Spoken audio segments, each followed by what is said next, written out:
Hello. If you're in this live, I am going to take a couple of minutes before I officially start it. Um, but feel free to say hi in the chat. I'll read it in a minute.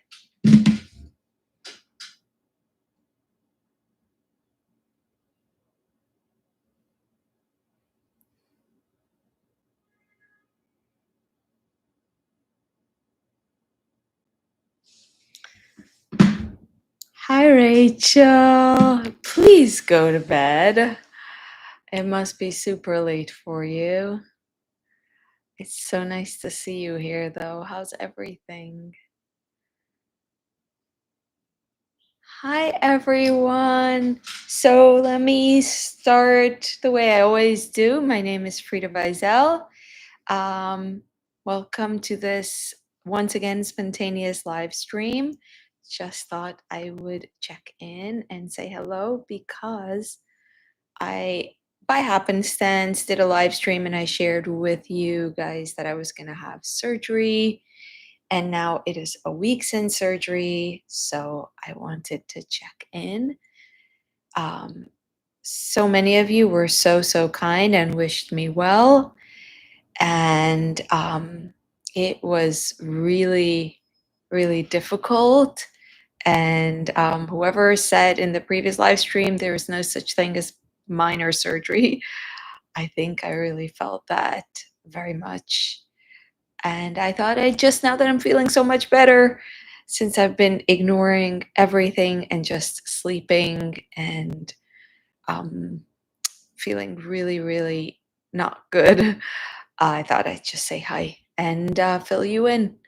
So I had surgery on Thursday, and I would say so they had to correct something with my stomach lining that involved extensive stitches.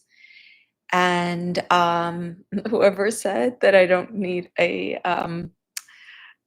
specific cosmetic surgery really made me laugh. But anyway, I thought it wouldn't be a big deal. A lot of people told me I'll be fine soon, but part of I think what my experience was, I had surgery in a community hospital, and everyone was so nice, but also I felt like I was part of this huge operation, and there are so many hands who are dealing with you, and no one knows you personally, and you go from station to station checking your blood pressure, checking these vitals, your heart, and so on, until you finally go through surgery. And then you are sent home mostly asleep. Well, that was the case for me, and very feeling very sick. It was not what I expected surgery wise. It felt like um, best way I can describe it was like being in a Rube Goldberg machine. This big machine where there's a little ball that goes through all these different um, spots and triggers different things. It felt like that.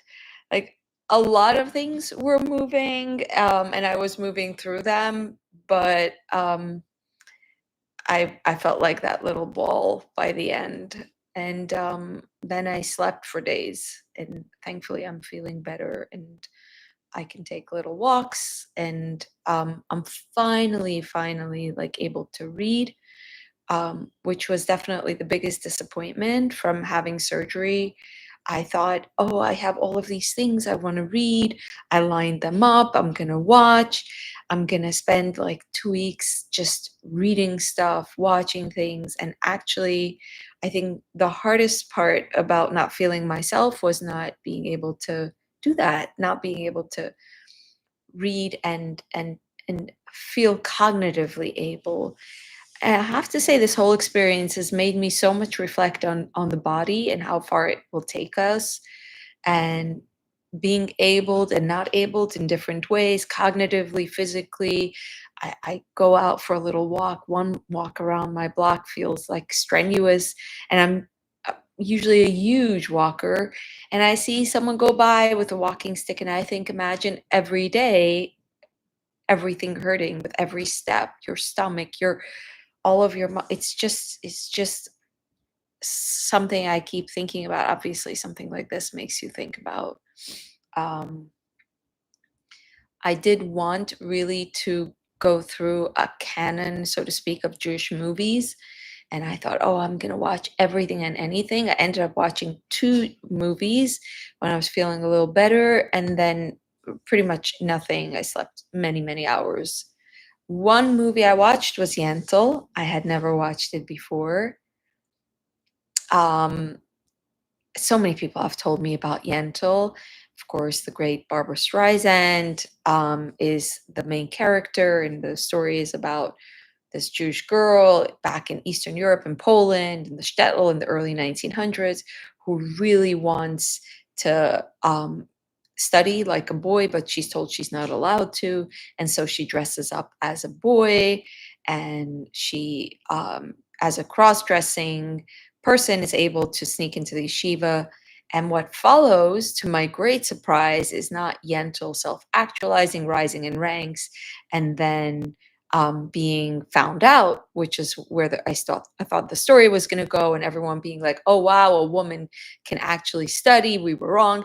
No, instead, the story becomes a love story where Yentl becomes infatuated with a boy in the yeshiva, and in order to, this is a spoiler, in order to get his love, she actually marries the girl of his dreams just so they can be together. So it becomes a rom-com with a very weird subplot where Barbara Streisand marries a woman while dressed as a man and they don't consummate the marriage. That was not what I expected, and it was not my taste. It was just too, it was, it felt very, I can understand how people would love it if it was a formative movie for them, which it wasn't for me.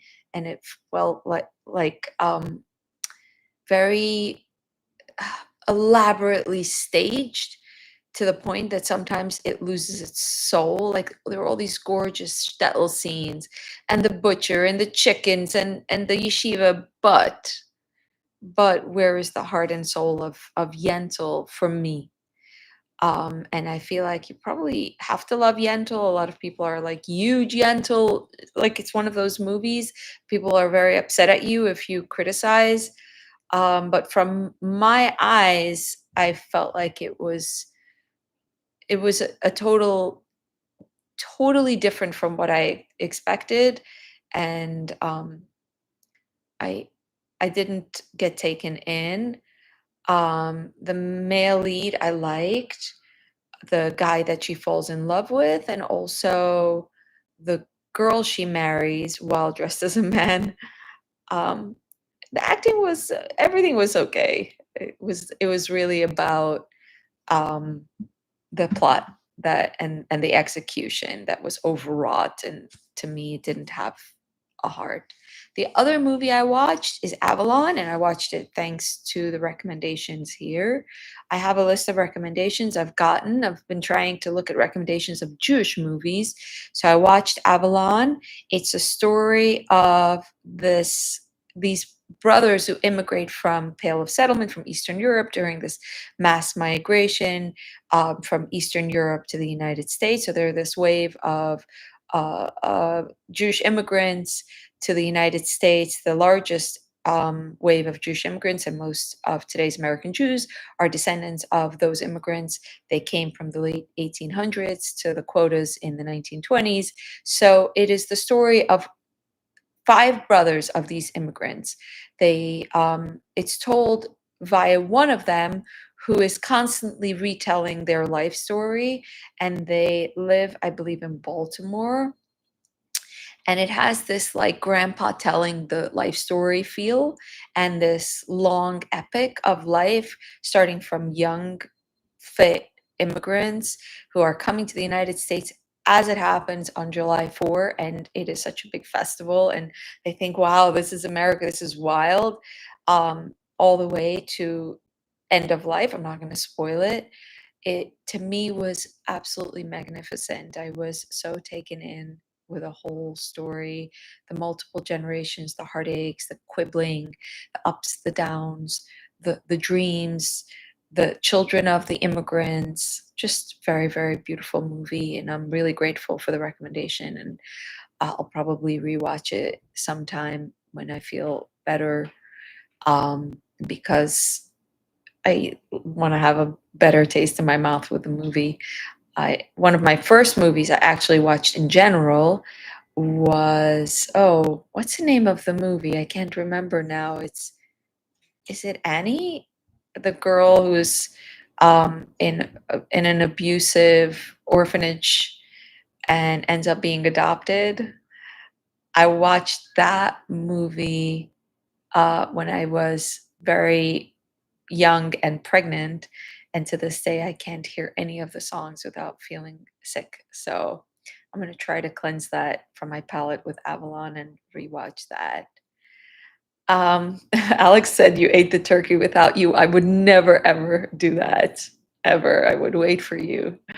That is a line from Avalon. It's a very great movie. Hi, Samuel B. I'm very glad that you have made it to the live stream. I'm going to look at some of your comments and see what you all are doing. Please share comments with specific reflections or recommendations so I can read them out loud for the rest of you. Michelle says, I love Everything is Illuminated. So, Everything is Illuminated is a recent movie, right? Based on the book, because I believe I read the book. And I think it's a story of this guy who goes back to Eastern Europe with a translator by Jonathan Safran Foer. I might be totally butchering it, but that's what I believe it is. I remember really liking the book. Hi, Jeff. Let's see the knitting. Okay, so I cannot show the knitting because it's a specific secret, but I am done with a project. I can't show it at the moment. I am gonna start something new. I actually was gonna show my yarn and ask you what I think I should make, but I think I'm gonna make a dish towel. I have very limited knitting skills. I can do knit and purl and count, but I'm looking for mindless knitting. I want to knit while listening to audiobooks. I'm not so good at like beautiful knitting since I've started to knit. I've gone on Ravelry, which is the knitting website, and I've looked at people's knitting work, and I'm like, okay, that's never going to be me. I'm just a mindless knitter, and I can do small projects. I can do scarves and dish towels, and the next big thing is going to be hats. That's funny. Samuel, I cannot hear you. It goes one way. You can hear me, but I cannot hear you. Hi, Martine. I'm so happy to see you. Hi, Colleen. Sleep is good. Yes. From Kew Gardens. Yes, I'm happy to be back here. Thank you, musical me, for the Refuah Shalema wishes. Hi, Mir. It says, love your content. Hi, Gabrielle. I thank you so much. Cheryl says, Shalom, Miss Frida. How are you? I am not aware of something happening to you. I had surgery. I am thankfully well, on the mend, improving. I guess in like a week and a half, I'll probably start to go back to work. A basic shawl is a good mindless knitting project. I like to make baby blankets and prayer shawls for someone who's ill. I'm not sure what a prayer shawl would involve. I am definitely intrigued in prayer shawls. I would love to see. Knitting a hat is hard because it has to fit. I hear. The Chosen from the 70s, not the new Goy one. I watched the Chosen from the 70s. It is wonderful. I really enjoyed it. It was also one of my early movies. What else do you guys recommend for movies to watch, to make a list of your favorite Jewish movies, if you're to say? If you're to think of your favorite Jewish movies. Martine, yes, the sun will come out tomorrow. Wow, I can taste the matzah I was eating when I watched that. Thank you so much, Ninja Phone, for saying, I love your channel. I wish you swift healing and feel better. Soon, God be. Annie's based on the comic strip Little Orphan Annie. Isn't everything starting at first usually a book and it becomes a movie and then it becomes a whole franchise? I've been reading a little bit about the book, The Salt Path, which is a British bestseller about a couple that loses everything and they lose their house and they decide in their middle age, in their 50s, to stay homeless and wild camp with just like minimal things, while at the same time the husband is diagnosed with a terminal illness.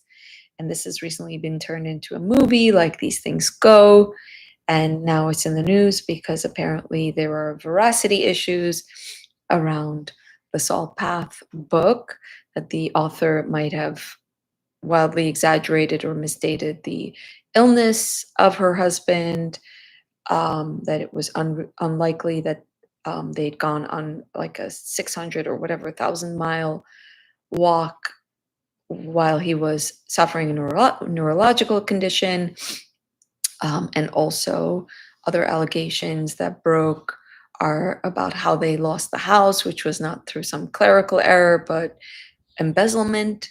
That the author was a bookkeeper and embezzled her employer and had to take a loan to avoid criminal charges, which is how she lost the house. I find this interesting, this story really interesting, because first of all, I love Cheryl Strayed's Wild, which also became a movie. I read the book, I never watched the movie, and I really like this kind of memoir nature walk um, kind of merging. I love Bill Bryson, who does a lot of travelogues. I like travelogues with a lot of personality in them. I see the appeal. I also think if I had read The Salt Path that I would have been hoodwinked. I'm a fairly trusting person. At the same time, as a content creator, as a storyteller, as someone who sees how stories are spun, because I feel like I have a specific story that people want me to spin, like people want me to tell us your story. How did you leave? How did you get custody and so on? I'm keenly aware of the machinations of telling a story that the world wants to hear, how the audience encourages it, how publishers encourage it, and how the right author who reads the temperature of society and is willing to say what it takes and perhaps isn't so honest will be able to tap into that. In other words, I understand that there is like an almost like an impetus for telling such stories. I can see how the audience almost wants to hear it and says to the author, please tell it to us. And then of course when the author is finally uncovered, then suddenly all of their critics come out of the woodworks and suddenly they're taken off their petard, and that I find really interesting. The whole relationship between audience, publishing, and content creator feels so immediate to me, feels so real to me, and I feel like the line of being able to be an honest storyteller, to retain your integrity at all times, but still share of yourself honestly and still be entertaining is a difficult one, but it's an important one. Like for me, it's not like the solution to such dilemmas, like with a Salt Path, is not to say, well, it's just a book, it's just, no, it's extremely important for it to be honest. It's extremely important for it to be held to certain standards. If it's memoir, if it claims to be true, it has to be true at its core without being onerously, unreasonably expected for it to not be a story or for it to be like accurate to the very last line. So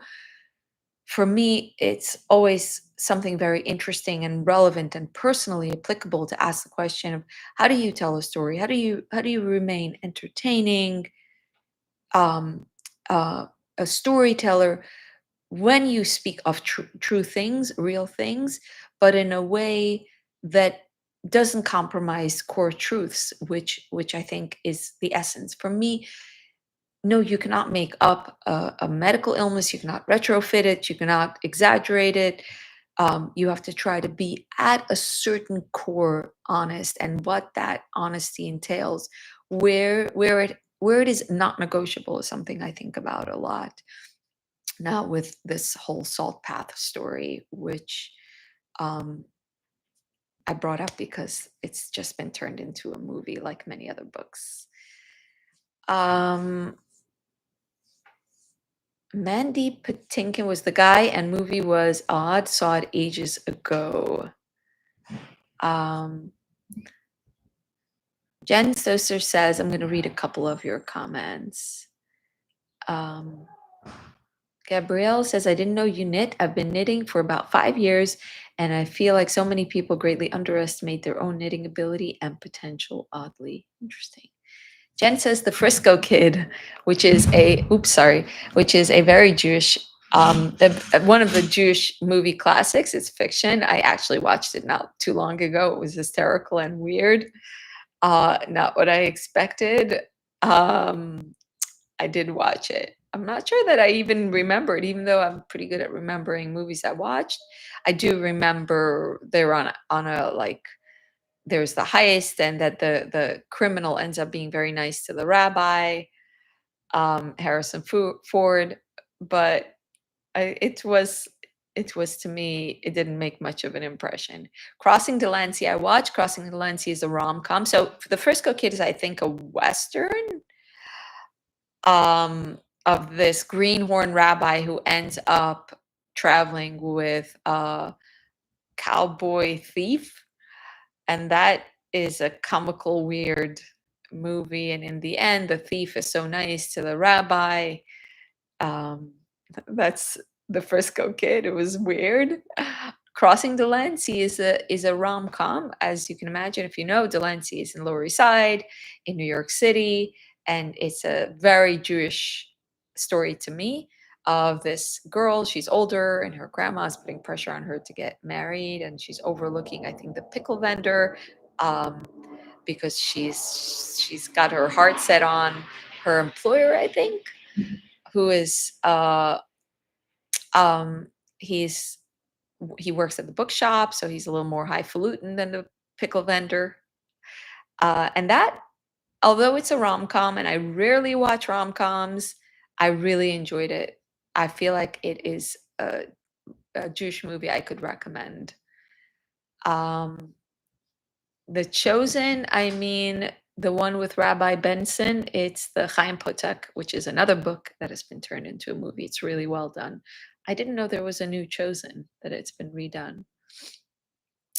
Tammy says that she knits a shawl that you think healing thoughts and prayers while making it, just basic knitting.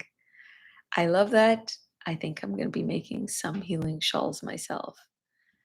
Yes, I feel much better, Elena. Thank you so much. I feel a bajillion times better. And um, my heart goes out to everyone who is struggling with health, having just dipped my toes in that. And also, I've been thinking more about doing content around that, especially charities around health. I know a woman who has a herself health challenges, and despite that, spends nights in hospitals with newborn babies who are there for various um, reasons, and their families can't be there. It's just, there's so much happening in the health world that I feel is unexplored to me, that I've been thinking about. The Awakening of Matti Wolkenbroch, I think, is the movie. Oh, I think I did watch it. He becomes a dancer. Is that the one? Oh man, I have to. I definitely watched either the trailer or the movie. So you have to remind me. I don't want to Google it right now. There was one movie I watched where they live in Crown Heights. This guy comes out and he really dreams of dancing. And then there is the other one I watched that was so bad. Okay, I'm gonna have to tickle my brain better to remember which of these Jewish movies I'm thinking of. I know if I'll watch a trailer, I'll remember it in a second. Okay, let me do it. The Awakening of Mutty Wolkenbruch. Oh, I watched that for sure.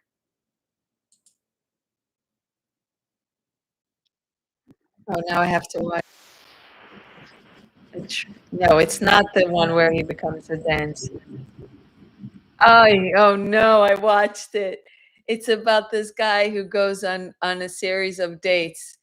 It was not my cup of tea. It was very hard to get through. It was very absurd. Martine says, my fave, Fiddler on the Roof. I loved Fiddler on the Roof. I also watched it multiple times. My son also loved it. I think it's also my favorite. Thank you, Nomi. Feel good from Yerushalayim, she says. The Chosen is indeed one of the best Jewish movies. I think that's fair to say. Hi, Lauren. How lovely to see you live. Phyllis, thank you so much.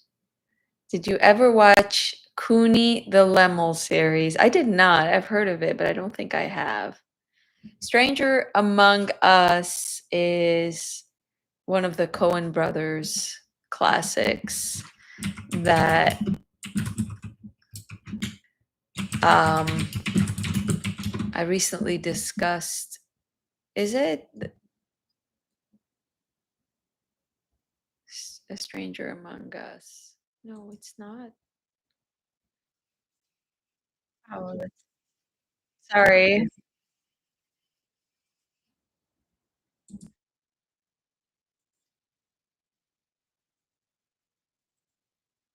Oh, I know what Stranger Among Us is. Now I know what it is. I'm so sorry. A Stranger Among Us is set in the Hasidic community, and it's the story of this woman who goes into the diamond trade and has an affair. I think, um, yeah, it's with Melanie Griffith. So it's a Hasidic couple story. And actually, I watched it, one of my early movies, and I was surprised that like she took off. I think that's the story. There's like a theft. Um,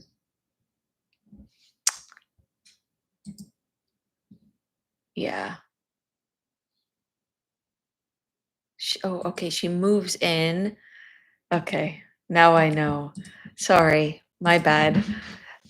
So the story of A Stranger Among Us is this non-Jewish woman who moves into a Jewish home. I didn't watch it early on. I watched it fairly recently. Yeah, it wasn't such a big deal to me. Um, B. Stevens says one exception is The Lion King, which started as a Disney movie before becoming a stage show. And I believe it's now like one of the biggest ever um, financial sources for Broadway. Oh, Teresa, thank you so much for the gift. I really appreciate it. Um, Mary says, so glad you're healing. I'm a nurse and I know exactly what you're speaking of. Rest and take care of yourself. Love your podcast. Oh, thank you so much. Ravenflux asks a very personal question. Is your son still Hasidic or is he Orthodox? He's not either. He is now in college in Minnesota. He's actually there for a summer job. He's not Orthodox.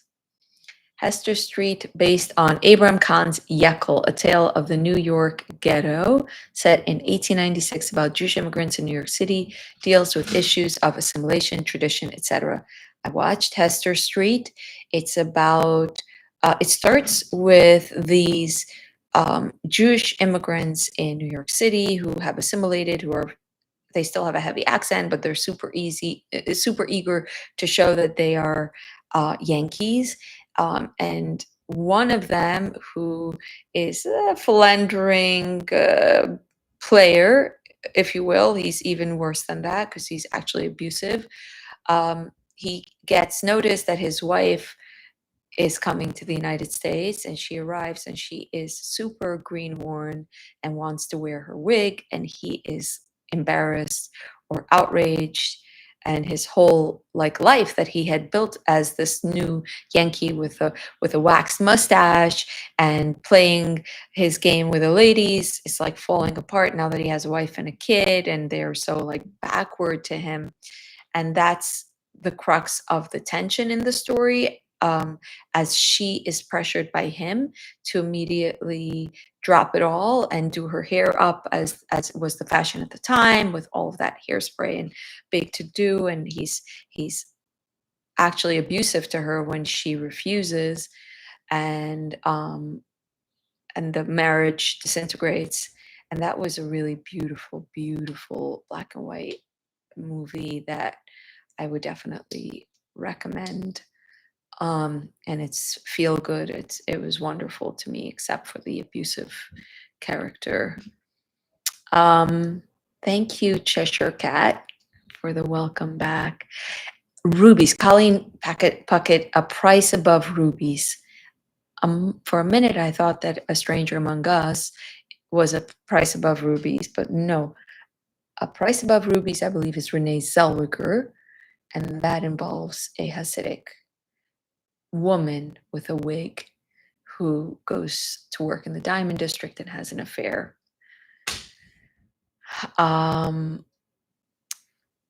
Martine says, when I was younger, I would watch A Stranger Among Us for comfort, seeing a Jewish community I didn't have around. Interesting. Yes, she's a police officer. My bad. Forget everything I said about A Stranger Among Us. I think I watched it like a year ago. So Coen brother movies always have a Jewish Yiddish aspect. That's an interesting comment. I think Coen brothers movies, you love it or hate it usually. I know people who think it's hilarious. I was just doing a video with someone, you'll see it on my podcast, about Jewish movies. It's with David from the Yiddishkeit channel, and we were actually discussing the Coen brothers movie that starts with that weird shtetl sketch. I know one of you there know what it is. This couple in the shtetl, and the wife thinks there's a dybbuk. And is that funny? Is it not funny? A serious man. Yes, a serious man. I don't know. Colleen says, I love David. David is wonderful. I really like David. I think he's super talented, and I'm excited to see young, up and coming talent in the Jewish YouTube scene. So that's David from the channel Yiddishkeit. I did an interview with him, but you can check out his channel. He does wonderful movie reviews. Hi, Numbers 12:6. Topol, may he rest in peace. Yes. A Stranger Among Us was wonderful. Did you ever see An American Tail? The Fievel Moskowitz's movie? I have seen An American Tail. It's an animation. I love animations. I generally am partial to animations. I don't know exactly why. And it's not often that you see Jewish animations. And I really loved it.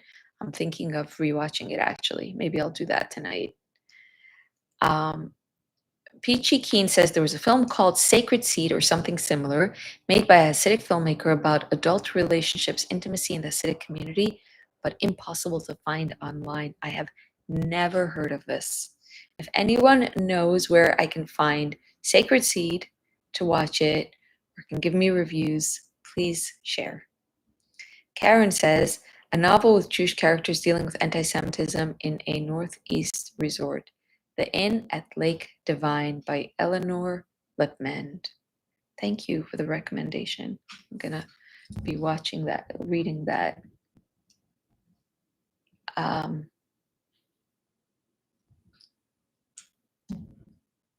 Jen says, would love to stay, but my day is just starting in Melbourne. Have a great day.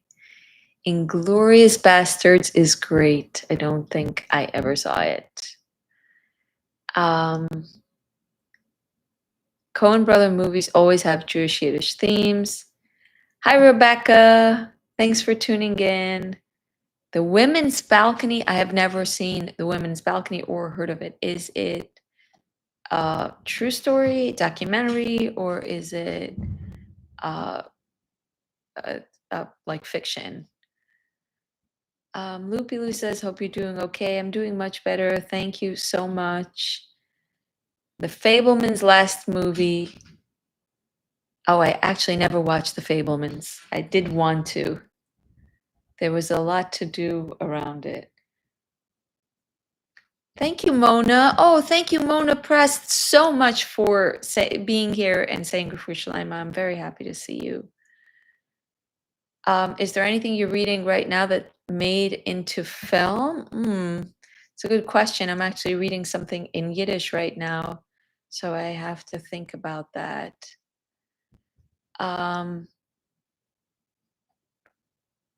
Nobody Wants This. I have not heard of Nobody Wants This. Thank you, Annie. I highly recommend Live and Become. Is that a movie or is that a book? Frida, have you considered drawing your life experiences, illustrations of your upbringing, the birth of your son, or life as a Hasidic wife? Just curious. You know, I love the illustration medium. I actually have a little video on my channel where I tell my life story in a number of paneled cartoons. I just am not good at it. I would love to be good at it, but I'm not good at it. Just as with knitting, I love these hand-based mediums. I admire them. I'm fans of people who can do them. I'm at awe. People who can cook, people who can knit, people who can draw, and I want to. My hands won't will it. So I don't think I can do my illustrated life story. I actually approached someone who I'm a fan of, and I said, could we collaborate on an illustrated memoir? And they were working on another project and they turned me down, which I'm glad I tried. But unfortunately, I can't do my own drawing to that extent. I can do small drawings, just like I can do small knitting projects and healing shawls. Nobody Wants This is a Netflix comedy, highly recommended. Okay, I'm gonna check it out. Ari, I can draw better than you. Well, I try maybe harder than you, so maybe that's why. Okay, what's Nobody Wants This about, this Netflix comedy? Because I see a couple of you are fans. Movie Kadesh. Kadesh is an Israeli movie, I believe. I'm gonna Google it so I don't make another mistake. Kadesh 2019. A former concentration camp prisoner confronts and turns the lives of two young people. Okay, so it's the testament of a former concentration camp prisoner confronts and turns the lives of two young people from different worlds around, shedding light on the tragic history of their family. So I was wrong. It's not an Israeli movie, and it sounds really intense, and I am interested in it. Okay, I'm going to read a few more of your comments. See what other movies you can recommend, and then I am gonna go, I think, see which of these to crack open. Women's Balcony is really funny. I love funny, so I'm interested. Theater musical, Jesus Christ Superstar and Joseph and the Amazing Technicolor Dreamcoat. I don't know anything about it.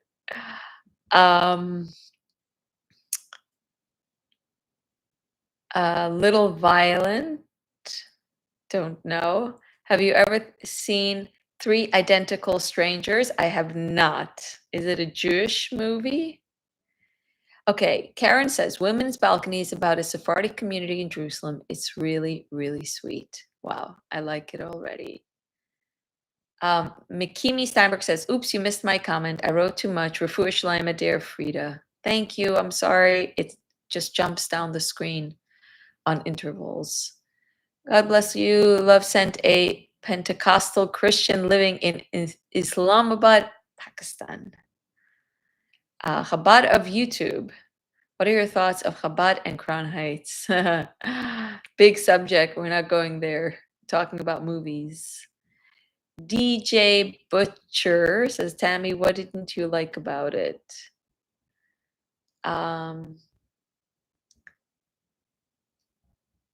It's 1:30 here in Eretz Yisrael, up on Tzfat.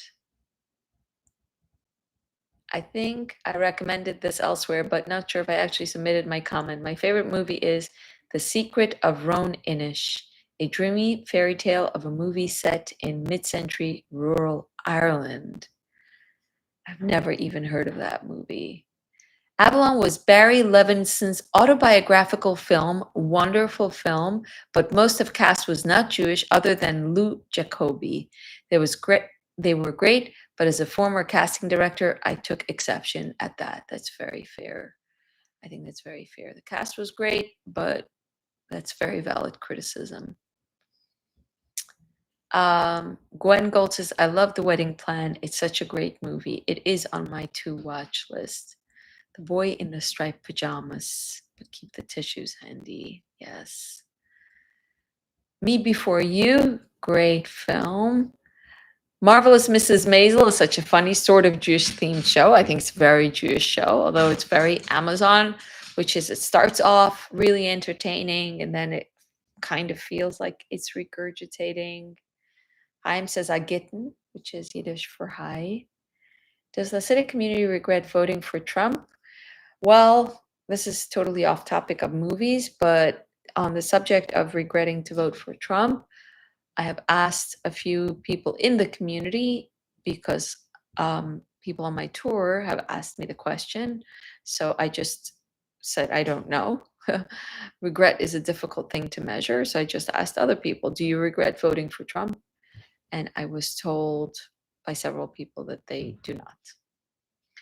But that's like, I think there are 70,000 Hasidic Jews in Williamsburg, and I asked maybe 3. So take that as extremely unscientific. So Ari says, Kuni Lemel is a film about a race to get married between Kuni Lemel. Yes. Oh, I know that one. JF says, your videos are very honest and always showing the truth. Much appreciated. I really appreciate that. Cheryl says, oh my goodness, Frida, you have to watch Joseph and the Amazing Technicolor Dreamcoat musical and was on Broadway with Donny Osmond for a number of years. Can I watch it on the movie? I have not gone to musicals except for maybe a handful. It sounds like a must watch. Oh my goodness, Andreas, thank you so much. It's so nice to see you here, and thank you for your words about my illustrations. I just wish I could make more, but that's so sweet. Thank you. Kuni Lemel is a film about a race. Yes, we saw that. Mini Teen Kara says, I'm new here. You're Israeli? You know Hebrew? Hi. Welcome to my channel. I am a New Yorker with a great love for New York. I do not speak sufficiently Hebrew to converse in Hebrew. And this is a live stream to just say hi to lovely people I know from having run a channel over years, as I am recovering from a stomach surgery.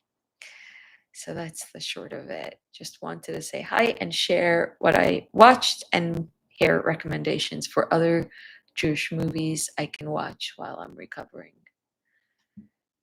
Gwen says, The Wedding Plan is about a religious woman who gets dumped by her fiancé and then schedules a wedding without having a groom. She believes that it just went away. I'm in the middle. Oh, she believes that Hashem will provide if she believes. Oh, Yaakov, have to go. Continue to Yerushalayim. Thank you so much for saying hi. It was really nice to see you here. Hester Street is excellent. Thank you so much. Lauren loves Paris. I really love your channel. I love the film Yentl. Is one of my favorite films. I talked about it earlier. I just watched it for the first time.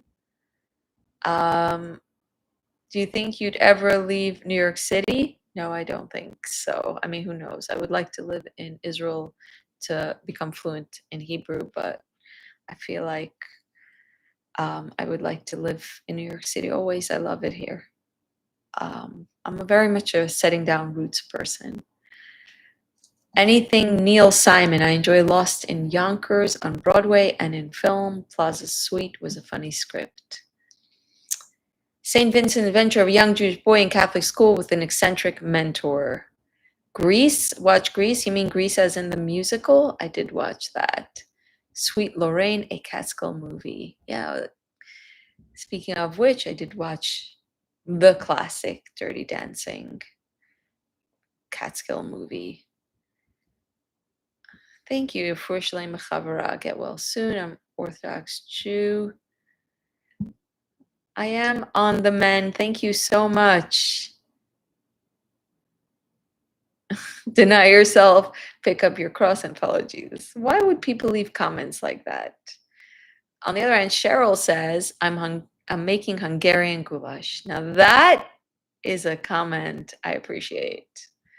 I love Hungarian goulash. If you make it Hasidic style, then there is obviously no sour cream and there is no pork, and it is very potato heavy and doesn't really have vegetables besides potatoes.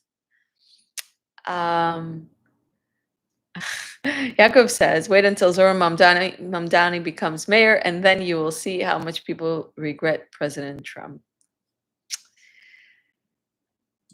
We'll see. We'll ask again then. Well, Numbers 12:16 says, watch The Jazz Singer and Ushpizen. I've watched both. I watched The Jazz Singer from Neil Diamond, that one. And I also watched Ushpizen, which is an Israeli movie, and was interesting. Very different, very unusual, really not your typical Jewish movie. And I know it's some people's favorite Jewish movies. I Can't Call You Mommy, a new book, a memoir of Chani Wurzburg's life. Chani Satmar, I believe. I don't think it's a new book. I think I read it years ago. You sure it's new? Or it's based on a serialized story. That's what it is. It's based on a serial and it's now coming out in book. Thank you, John. Oh, it's nice to see you here. Well, thank you all so much for your recommendations and reports on what you are cooking and notes about politics. I always say on my tours, I try not to talk about politics because I want to stay in business. People feel really strongly about politics. And I think if you say something, they're liable to walk off. And that's not what I try to do in my work. Get people so upset as to walk off. I try to stay away from touching a nerve that gets people so upset, but it is inevitable, and we end up talking more than I try many times. Mini Teen Carrot comes with a sad news that in Israel it's very hard to practice Hebrew because in Yerushalayim, for example, everyone speaks English. I don't want to hear that. I really want to be fluent in Hebrew. It's something that I've wanted for so many years.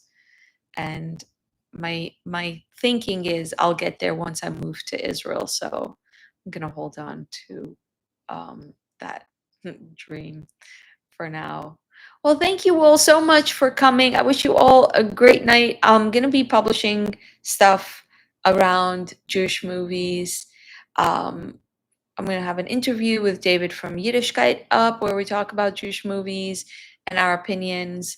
I'm thinking of working on worst Jewish movie tropes and movie scenes that are very cliched. Just thinking more about, there's so much to talk about in Jewish movies.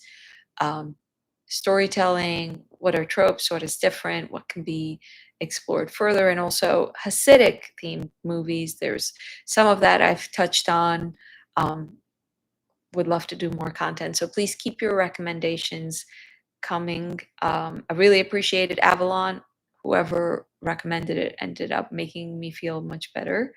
So hoping that I'll get to enjoy some of the other movies that you recommended as well. Um, Thank you all for being on this live. I enjoyed chatting, and I will see you in the comments. Good night. Bye.